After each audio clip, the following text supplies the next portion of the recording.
Selamat pagi Bapak Ibu Saudara Jemaat GPDI Sekebun yang dikasihi Tuhan. Amin. Kembali lagi ini ada saya, Ya. Boyoyo dan Kak Otniel. Kita Ya. keliling-keliling sambil ngobrol-ngobrol renungan yang akan kami bawakan untuk sarapan di hari-hari ke depan dalam minggu ini. Iya, mulai dari Ya. Koyoyo dulu. Gimana kok? Ya. Dengar-dengar mau bawakan soal apa tadi?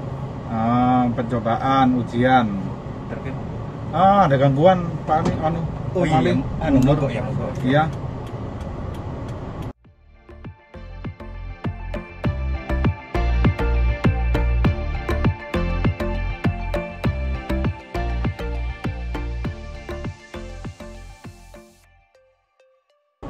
Ya, tunggu dulu. Belum sudah dapat ujian ini. Ya, benar. Sesuai dengan tema renungan firman Tuhan. Baru jalan belum. Ada hambatan. Hati-hati. Ini ada becak. A few moments later. Ya, jadi gimana tadi kok? Ya, saya akan berbicara tentang ujian atau pencobaan ya. Karena saya hari-hari ini lagi baca tentang Roma. Bacaan firman Tuhan saya itu di Roma dan saya di Roma, kitab Roma. Di sana dalam satu pasal Roma 5 itu membahas tentang kesengsaraan, ujian ya.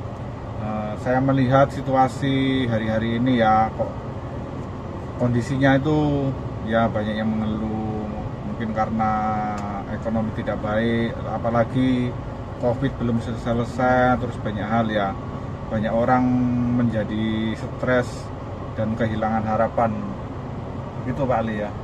Ya Om, ya ya.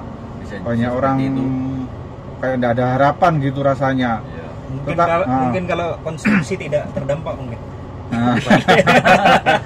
Sebenarnya terdampak Itu lain itu lain ceritanya itu.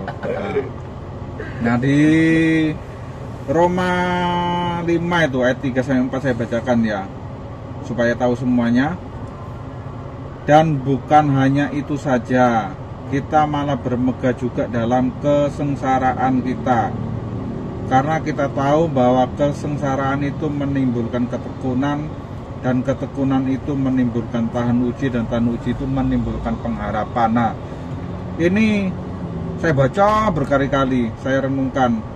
Ternyata apa yang kita alami hari-hari ini tuh sebenarnya ya itu ada dampak positifnya sesuai dengan firman Tuhan. Sebenarnya ujian-ujian, kesengsaraan, apa yang kita alami hari-hari ini, masalah, persoalan, sebenarnya itu proses dari Tuhan.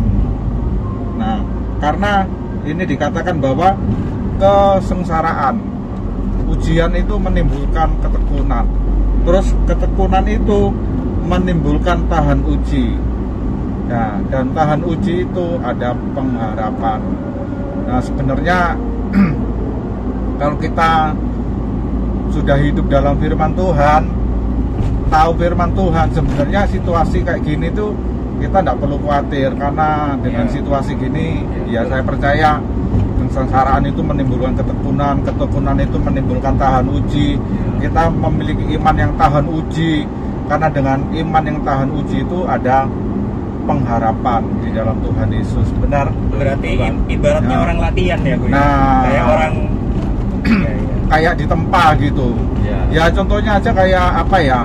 Contoh konkretnya ya bisa, atau ini apa ya, emas, logam mulia. cincin. Nah, mau dibentuk cincin menjadi cincin atau kalung atau apa, menjadi bentuk yang bagus, itu kan prosesnya ditempa, dipanasi, dipukul, prosesnya kan sakit.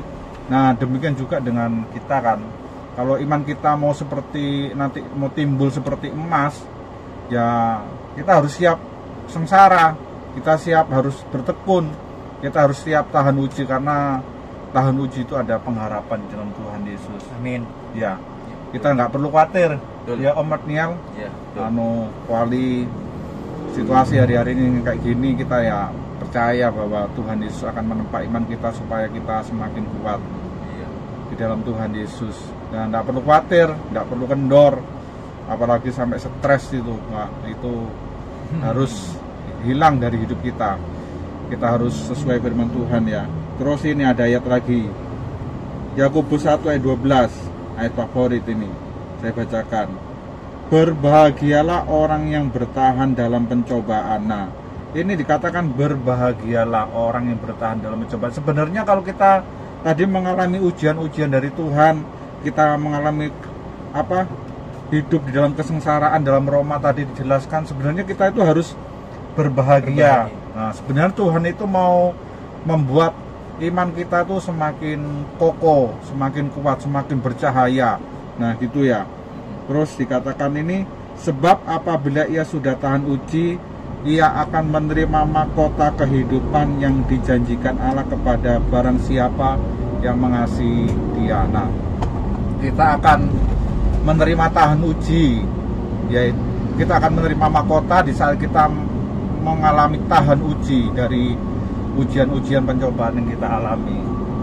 Nah, hari ini mau kita lewati ya, kita song-song hari-hari depan ini dengan sukacita, dengan pengharapan di dalam Tuhan Yesus. Semangat. Aku teringat sesuatu. Iya. Apa maksudnya? Apa namanya? Pernah mengalami enggak kalau ya namanya usaha kan ada pasang surutnya. Pas waktu naik rasanya seneng, sukacita. Tapi pas waktu surut ada rasa kayak gelisah atau kecewa atau sedih. Pernah mengalami kayak gitu? Ya sering pernah. Cuma saya merasakan bahwa maksudnya soalnya enggak sama kayak yang renungannya aku Yoyo. Aku juga ada mengalami kayak gitu juga. Iya, wajar. Saya juga seperti itu juga. Terus tiba-tiba berpikir, berarti landasanku ini tak taruh di pendapatanku. Naik turun dari pendapatan.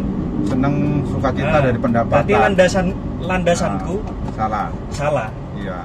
Pijakanku ini tak taruh di Tuhan berarti. Iya benar. Itu sih yang tak alami, yang tak pelajari akhir-akhir ini juga. Iya. Tentunya semakin dikuatkan ya oleh firman Tuhan pagi hari ini. Ya. Betul. Puji Tuhan. Iya. Sudah. Oh ya. Tutup dong. Oh ya.